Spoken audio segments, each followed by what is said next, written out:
आम्बेडकर की जाति के लोगों को अपनी कमर में झाड़ू बांधनी पड़ती थी। वजह जानकर रह जाएंगे हक्के बक्के। दोस्तों, जानेंगे पूरी जानकारी। लेकिन दोस्तों, अगर आप भी बाबा साहेब भीमराव अंबेडकर जी को मानते हो तो वीडियो को लाइक करके चैनल को सब्सक्राइब कर दो। तो चलो वीडियो शुरू करते हैं। संविधान निर्माता भारत रत्न डॉक्टर भीमराव आम्बेडकर की आज पुण्यतिथि है।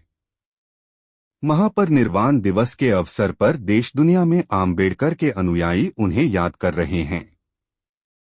उन्होंने 6 दिसंबर 1956 के दिन अंतिम सांस ली थी।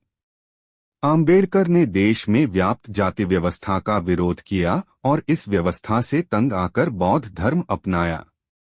भारत में जाति व्यवस्था को लेकर बाबा साहेब आम्बेडकर और महात्मा गांधी में गहरे मतभेद थे। दोनों महान नेताओं के मतभेदों और विचारों पर आधारित अरुंधति राय की पुस्तक एक था डॉक्टर एक था संत काफी चर्चित रही है। प्रस्तुत है उसका एक अंश।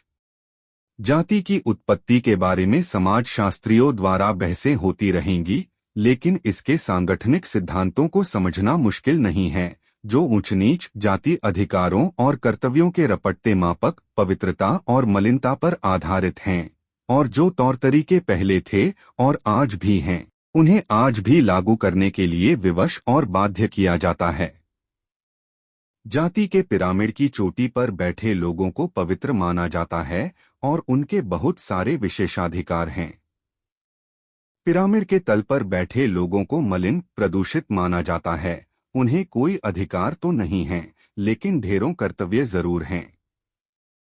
मलिनता पवित्रता का फार्मूला असल में पैतृक व्यवसाय और एक विस्तृत जाति आधारित व्यवस्था से जुड़ा हुआ है।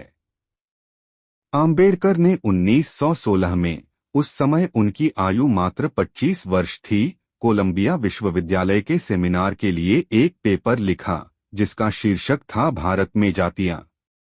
इसमें उन्होंने जाति की परिभाषा दी। उनके अनुसार जाति एक अंतर्विवाही इकाई है और एक खुद में बंद वर्ग है। एक अन्य अवसर पर उन्होंने इसका वर्णन इस प्रकार किया, एक ऐसी व्यवस्था जिसमें जितना ऊपर जाएं उतना मान सम्मान है, जितना नीचे खिसकें उतनी घृणा अपमान है। आज जिसको हम जाति व्यवस्था के नाम से जानते हैं, हिंदू धर्म ग्रंथों में उसे वर्णाश्रम धर्म या चातुर्वर्ण अर्थात 4 वर्णों की व्यवस्था के नाम से जाना जाता है। हिंदू समाज की लगभग 4000 सजातीय विवाही जातियां और उपजातियां हैं, जिनमें प्रत्येक का एक विशिष्ट वंशानुगत व्यवसाय है और जिन्हें 4 वर्णों में बांटा गया है: ब्राह्मण, पुजारी, क्षत्रिय, सैनिक, वैश्य, व्यापारी और शूद्र, सेवक। इन वर्णों के बाहर अवर्ण जातियां हैं: अति शूद्र, अवमानवीय, मनुष्य से कमतर, जिनकी अपनी अलग श्रेणी अनुक्रम है; अछूत, दर्शन योग्य, समीप जाने के अयोग्य, जिनकी उपस्थिति, जिनका छूना, जिनकी परछाई भी विशेषाधिकार प्राप्त जाति के व्यक्ति को प्रदूषित कर सकती है। कुछ समुदायों में सजातीय प्रजनन से बचने के लिए प्रत्येक सजातीय विवाही जाति को ऐसे गोत्रों में बांटा गया है जिनके अंदर आपस में विवाह निषेध है। गोत्रेतर विवाह का वैसी ही क्रूरता से अनुपालन कराया जाता है जैसे विजातीय विवाह का, बड़े बूढ़ों की सहमति से सर कलम करके और भीड़ द्वारा पीट पीट कर हत्या करके। भारत के हर क्षेत्र ने बड़े प्रेम से जाति क्रूरता के अपने अलग अलग और अनूठे तरीकों में दक्षता हासिल कर ली है। यह अलिखित नियम संहिता अमेरिका के नस्लवादी जिम क्रो कानून से भी कहीं ज्यादा बदतर है। पृथक बस्तियों में रहने को मजबूर करने के अलावा अछूतों पर उन सार्वजनिक मार्गों का प्रयोग निषेध था जिन्हें विशेषाधिकार प्राप्त जातियां प्रयोग करती थीं। कमर में झाड़ू बांधकर चलते थे महार। दलितों को सार्वजनिक कुओं का पानी पीना मना था। वे हिंदू मंदिरों में प्रवेश नहीं कर सकते थे। विशेषाधिकार प्राप्त जातियों के स्कूल में उनका प्रवेश निषेध था।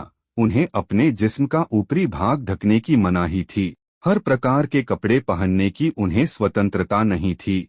बस कुछ घटिया किस्म के कपड़े और आभूषण ही पहनने की उन्हें इजाजत थी। कुछ जातियों को, जैसे महार, जिस जाति में आम्बेडकर पैदा हुए थे, उन्हें अपनी कमर से झाड़ू बांधना होता था ताकि उनके प्रदूषित पदचिह्नों पर खुद ब खुद झाड़ू लगती जाए।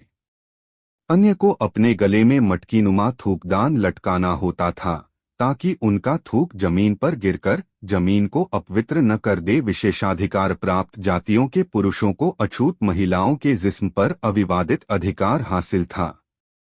प्रेम प्रदूषित करता है, लेकिन बलात्कार पवित्र है। भारत के कई हिस्सों में आज भी यह सब जारी है। उस मानवीय या दिव्य कल्पना के बारे में कहने को और क्या बचता है जिसने इस प्रकार की सामाजिक संरचना की परिकल्पना की?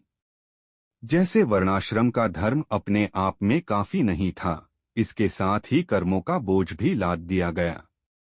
उन लोगों को जिनका जन्म अधीनस्थ जातियों में हुआ, बताया गया कि उन्हें उनके पिछले जन्मों के कुकर्मों की सजा मिल रही है। असल में वे लोग एक तरह का कारावास भुगत रहे हैं।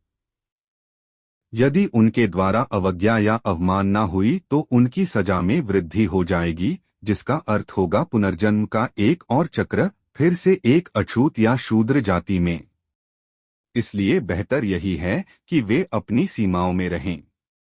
आम्बेडकर ने कहा, जाति व्यवस्था से बढ़कर अपमानजनक सामाजिक संगठन हो ही नहीं सकता। यह एक ऐसी व्यवस्था है जो लोगों को शिथिल, पंगु और विकलांग बनाकर उन्हें कुछ भी उपयोगी गतिविधि नहीं करने देती। गांधी और आम्बेडकर में असहमति। दुनिया में सर्वाधिक प्रसिद्ध भारतीय मोहनदास करमचंद गांधी आम्बेडकर से असहमत थे। उनका विश्वास था कि जाति भारतीय समाज की प्रतिभा का प्रतिनिधित्व करती है। 1916 में मद्रास के एक मिशनरी सम्मेलन में दिए गए एक भाषण में उन्होंने कहा, जाति का व्यापक संगठन न केवल समाज की धार्मिक आवश्यकताओं को पूरा करता है, बल्कि यह राजनीतिक आवश्यकताओं को भी परिपूर्ण करता है। जाति व्यवस्था से ग्रामवासी न केवल अपने अंदरूनी मामलों का निपटारा कर लेते हैं, बल्कि इसके द्वारा वे शासक शक्ति या शक्तियों द्वारा उत्पीड़न से भी निपट लेते हैं। एक राष्ट्र जो जाति व्यवस्था उत्पन्न करने में सक्षम हो, उसकी अद्भुत सांगठनिक क्षमता को नकार पाना संभव नहीं। 1921 में उन्होंने अपनी गुजराती पत्रिका नवजीवन में लिखा, मेरा विश्वास है कि यदि हिंदू समाज अपने पैरों पर खड़ा हो पाया है तो वजह यह है कि इसकी बुनियाद जाति व्यवस्था के ऊपर डाली गई। जाति का विनाश करने और पश्चिमी यूरोपीय सामाजिक व्यवस्था को अपनाने का अर्थ होगा कि हिंदू आनुवंशिक पैतृक व्यवसाय के सिद्धांत को त्याग दें, जो जाति व्यवस्था की आत्मा है। आनुवंशिक सिद्धांत एक शाश्वत सिद्धांत है। इसको बदलने से अव्यवस्था पैदा होगी। मेरे लिए ब्राह्मण का क्या उपयोग है यदि मैं उसे जीवन भर ब्राह्मण न कह सकूं? यदि हर रोज किसी ब्राह्मण को शूद्र में परिवर्तित कर दिया जाए और शूद्र को ब्राह्मण में, तो इससे तो अराजकता फैल जाएगी। हालांकि गांधी जाति व्यवस्था के प्रशंसक थे, लेकिन वे यह भी मानते थे कि जातियों में ऊंच नीच की श्रेणी नहीं होनी चाहिए। सभी जातियों को समान माना जाना चाहिए और अवर्ण जातियों, अति शूद्र को वर्ण व्यवस्था के भीतर लाना चाहिए। आम्बेडकर की इस पर प्रतिक्रिया थी कि जाति बहिष्कृत चंडाल लोग जाति व्यवस्था का ही उपउत्पाद हैं। जब तक जाति व्यवस्था रहेगी तब तक जाति बहिष्कृत लोग रहेंगे। कोई भी प्रयास जाति बहिष्कृत लोगों को बेड़ियों से मुक्त नहीं कर सकता सिवाय जाति व्यवस्था के विनाश के। अगस्त 1947 से अब तक साम्राज्यवादी ब्रिटिश सरकार और भारत सरकार के बीच सत्ता के हस्तांतरण को लगभग 75 वर्ष बीत चुके हैं। क्या जाति एक बीते जमाने की बात है? वर्णाश्रम धर्म हमारे नव जनतंत्र में अपने किस अवतार में जिंदा है? दोस्तों, आपका क्या विचार है इस विषय में? हमें कमेंट कर जरूर बताएं। और हाँ, चैनल को सब्सक्राइब कर दें। फिर मिलते हैं किसी एक और वीडियो में। तब तक के लिए जय भीम, जय संविधान।